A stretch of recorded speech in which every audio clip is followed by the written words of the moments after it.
Assalamu alaikum, barkanmu da sake dawowa zuwa darasi na gaba wanda ba tare da ɓata lokaci ba za mu tattauna akan HTML background image. Kamar yadda kuka sani, idan kuka ji an ce background image, abinda ake nufi ba komai bane. Kamar yadda kuka sani a wayoyinku mutum zai iya ɗauko hoto ya sa shi a matsayin wallpaper, kuma zai yi aiki lafiya lau, ka ga icons ɗinka akan hoton lafiya lau. To wannan shi ake kira da background image. So background image ana saka shi ne ta hanyoyi da yawa. Kuka sa a hanyar CSS, ta hanyar CSS, ko kuma ka saka shi directly a cikin body part naka na HTML, wato a tsakankanin tag ɗin da ka buɗe na body, a nan za ka saka shi.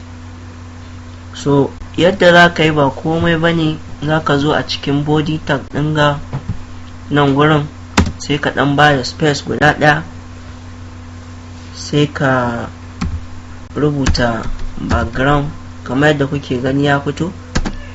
Kun gani da ya fito haka, to nan gurin da kuka ga yana blinking ba komai za ku yi a gurin ba, sunan hotonka za ka saka kamar yadda na koya muku a can darussan mu na ba, ko yadda na muku bayanin yadda mutum zai saka hoto. So nan ma abin da za ka yi kenan, za ka je inda hotonka yake, ka ɗauko shi sai ka saka shi.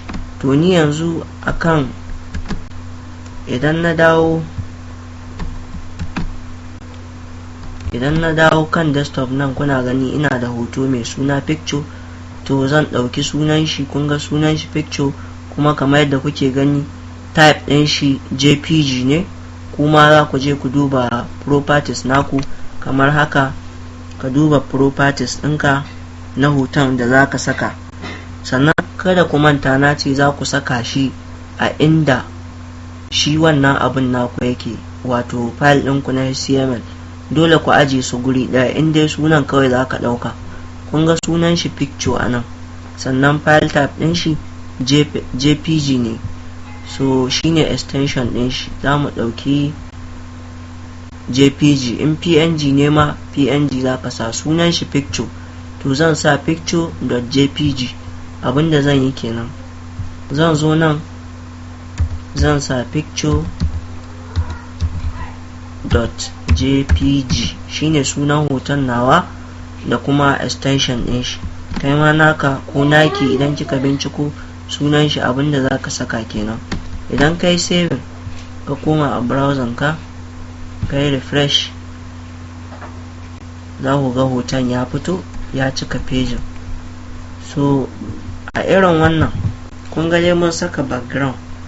To misali yanzu idan na zo ƙasan body nawa, na buɗe paragraph, ko in ce bari in buɗe h2 tag, misali in rubuta